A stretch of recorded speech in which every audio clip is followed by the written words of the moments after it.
Ciao a tutti ragazzi e bentornati sul canale, siamo qui con Adam che è praticamente il produttore di questi pennelli. L'ho comprato mentre mia moglie era negli Stati Uniti e mi è piaciuto moltissimo, quindi ho deciso di fare due chiacchiere con Adam. Hi Adam, how are you? I'm good. How are you? I'm good, I'm good. So basically tonight, well, here it's night, there is day, but tonight we are interested in knowing how you ended up doing your brushes, which are very peculiar, and well, everything about your work. So I got started in wet shaving in 2021, I believe. And I didn't really get into the community until like 6 months later.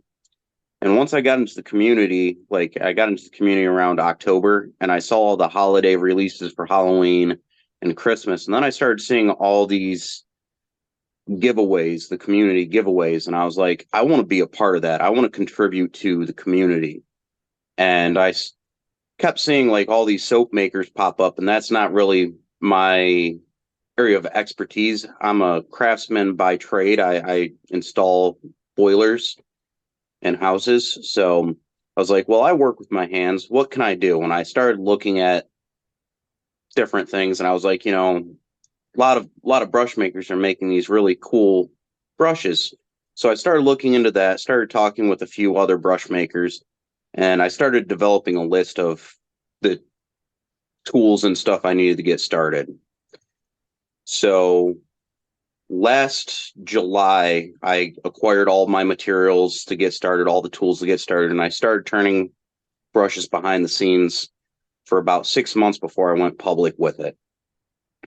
And So during that time, I was like, you have never turned wood or something else before. So you started nope. with brushes. Okay. So just immediately went to brushes.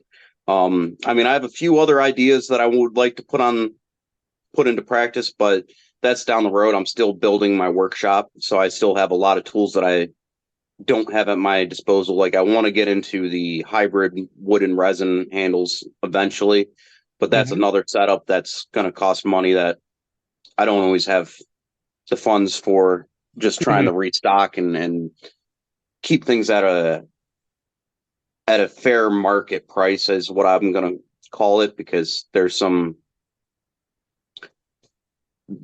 a range of price for brushes all over the market, and getting into it, that's really another hurdle that you have to overcome if you're looking into turning brushes and selling them, at least, because you got people who are lower priced than me, people who are higher priced than me. There's more people that are higher priced than lower price, at least from a artisan brush turner standpoint. Yeah, but Um, your price is, I believe, is in line with the work you do on your brush. right. Because actually, I mean, this pattern, I don't think is easy to do. It It's not. Yeah, It requires a special tool, but just doing that alone adds an extra hour on the lathe and an extra hour of finishing work. So the polishing and all that. So it adds an additional 2 hours onto it, yeah. which So I don't have a basically, crazy markup to do that, but because of that additional time that it takes, I'm like, I need to make up for that time, because I could easily be doing something else. yeah, that's correct. So this is a question, because I'm just curious, how many hours it takes to do something like this, from Um, boot to the end. well, so the pour process is I haven't really put any thought into the time it takes to make each blank. Some are definitely more time consuming than others. So like that one there is a single, what I would call a single pour with multicolors, Mm-hmm. which is definitely less time consuming, because I don't have, like I said, I'm still building my workshop. So all of my two-tone or multi-tone are multi-pours, instead of where the other brush makers may do glue ups, where they cut it and physically glue it to bond it together. I'm taking a chunk, leveling the surface, and then pouring on top of that where the resin will bond to itself. Mm-hmm. So since I'm still new, I only have one setup to actually make pours.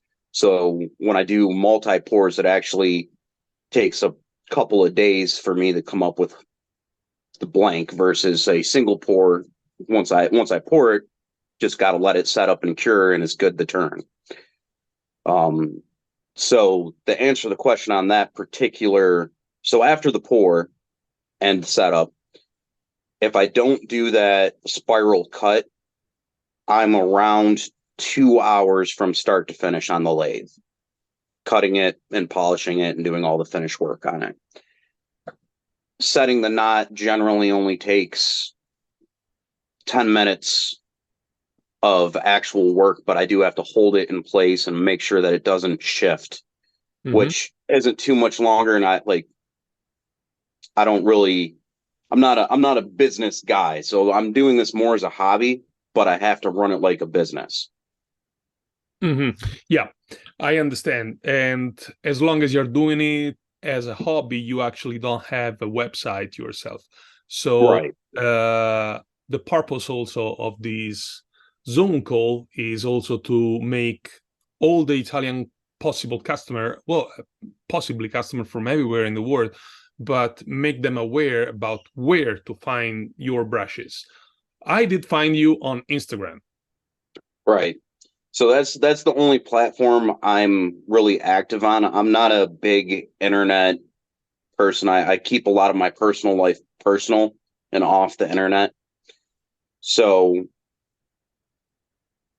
right now, since I don't have a website, the best way to get a hold of me is through Instagram. And right now I'm really only selling custom orders directly because I want to keep everything as easy as possible for me. And dealing with people's personal information is something that I personally don't want to do or be responsible for.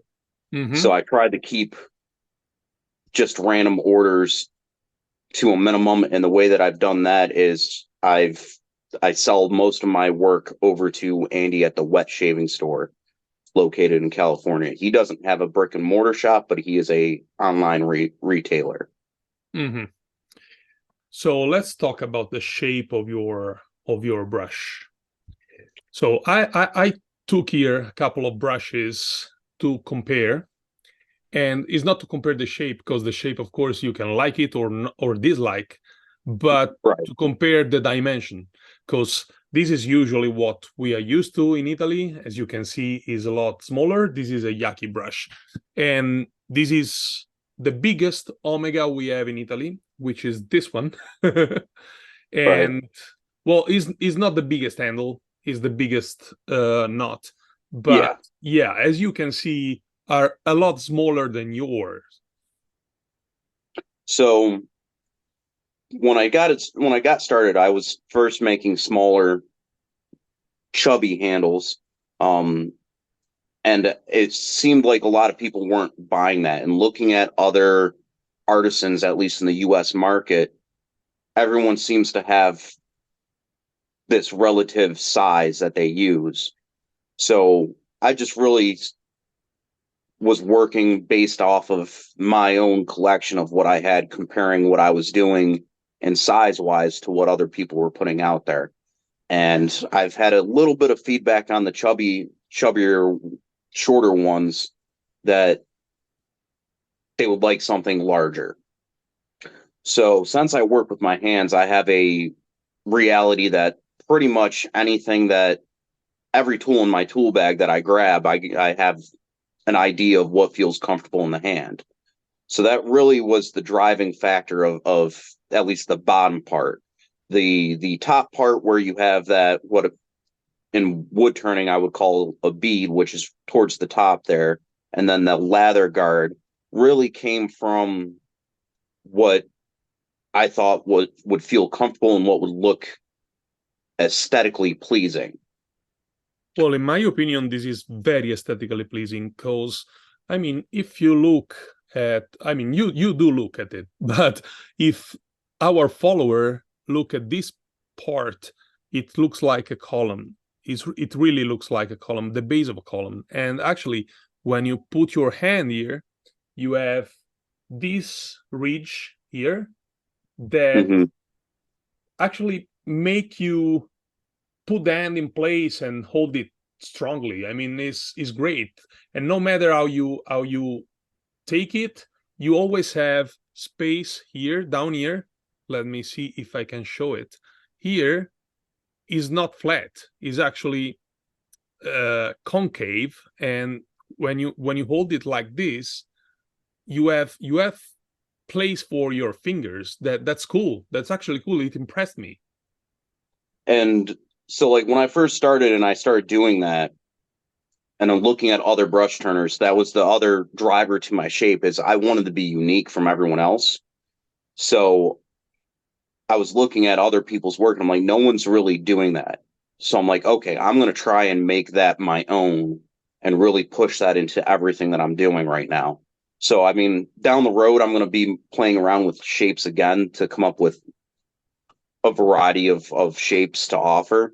But right now, I'm just trying to hone down consistency in my work. So right now, I'm really working on the consistency, at least as far as the shape goes.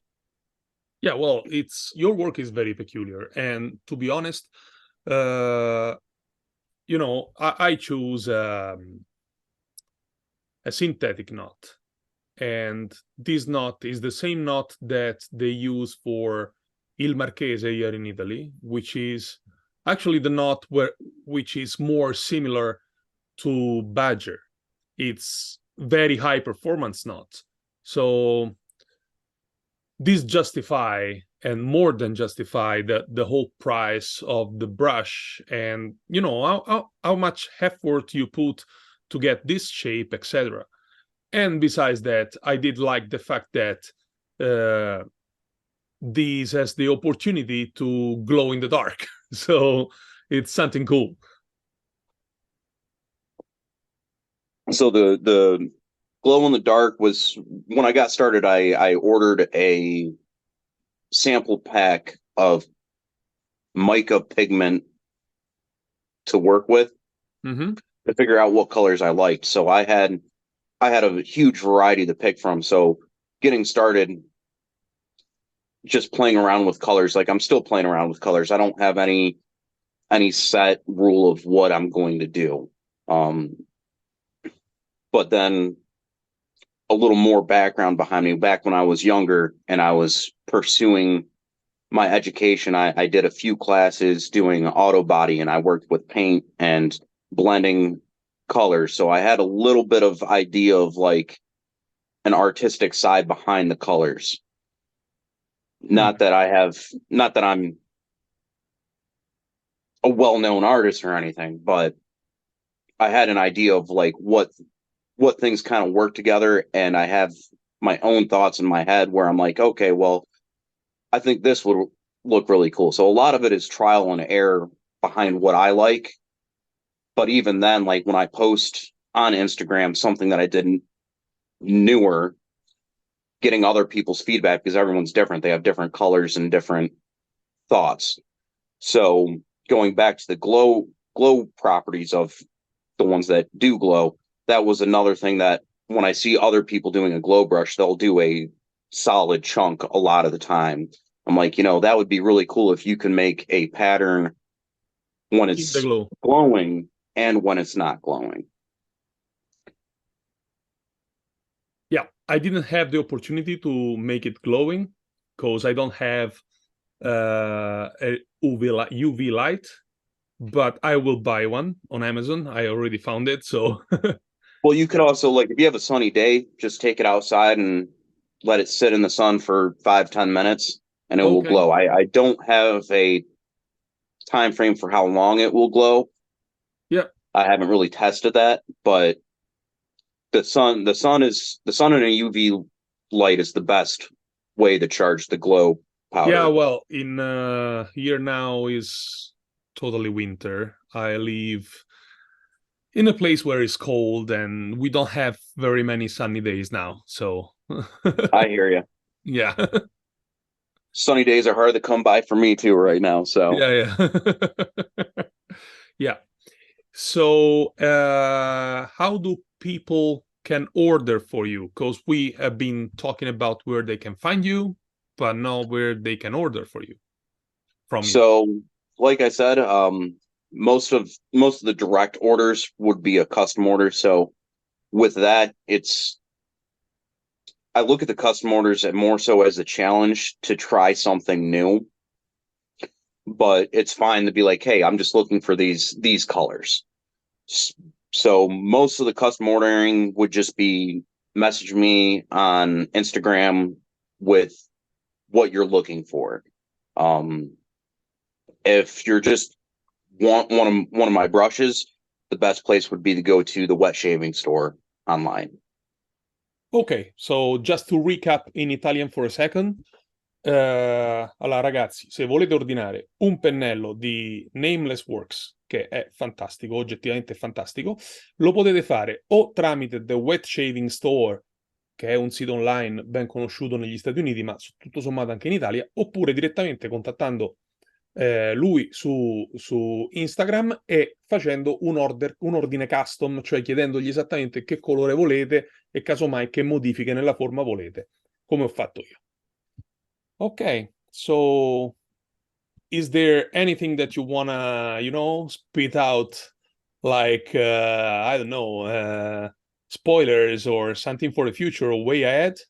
So I mean, relatively soon, since like I said, I'm building up my workshop, I'm also building up my stock and materials. So I've been playing around with different knots. Most likely within the next 3 months, I will have a silver tip badger knot to offer. Right now, I've mainly been buying fan knots because that's what I see a lot of other people buying. That's what the polls that I've done and everything that I've seen. A lot of people lean more towards the fan shaped knots than the bulb knots. So I haven't really been buying any bulb knots.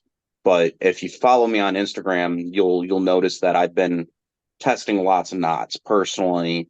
And the other offering that I'm slowly working towards is what I'm calling a magnet set, where I bond a neodymium magnet to the knot and in the brush. And that allows you to change the knot out to whatever you want, as long as it has the magnet setting. And it'll also allows you to change the loft of the knot. So if you have a knot that you like, but you don't like the loft display of it, you can lower it or raise it to give you a slightly more backbone or less backbone.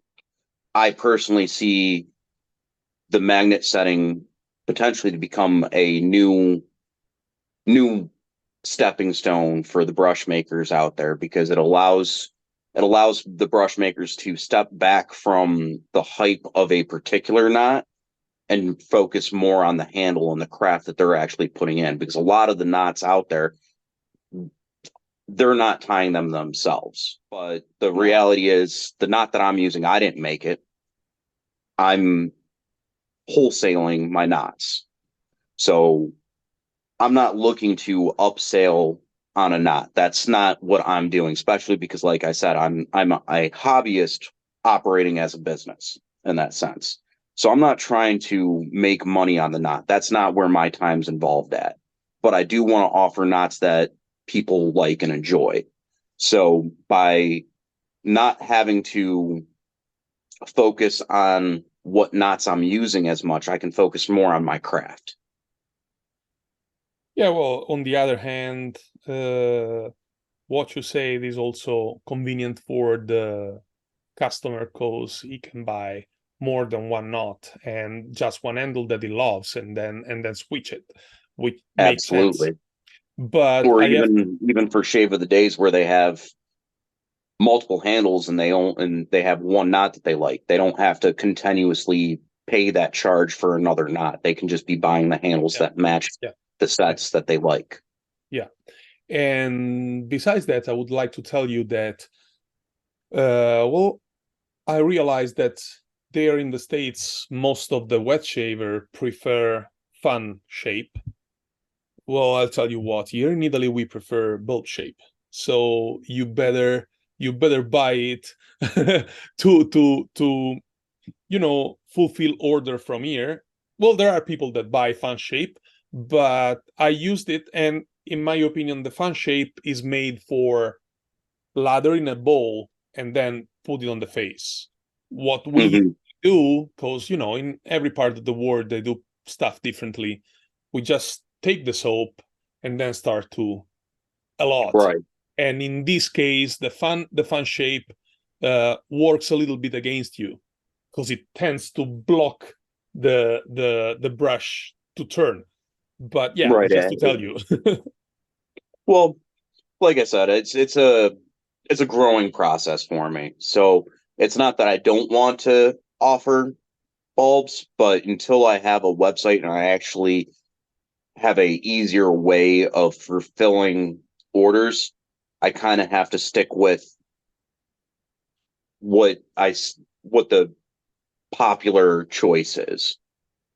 So down the road, yes, I will have bulb shapes, but that's also the nice thing about the magnet set, or even if you do want a bulb knot and I don't offer it, you can easily just order a handle from me as well.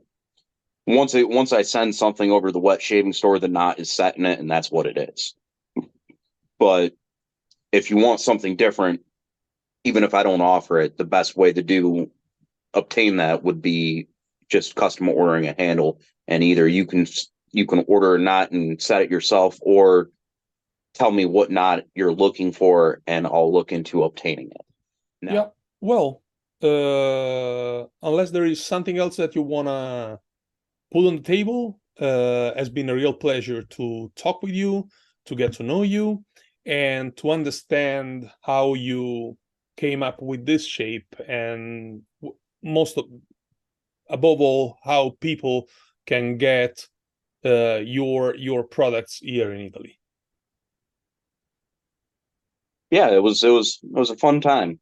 I really appreciate it. It really, every little bit of exposure kind of helps me grow, right? Yeah, Adam, it's been a pleasure to have you here, and well, I'll see you on the shave of the day of people, I guess. Alrighty, thank you for having me. You're welcome. You're welcome. See you next time.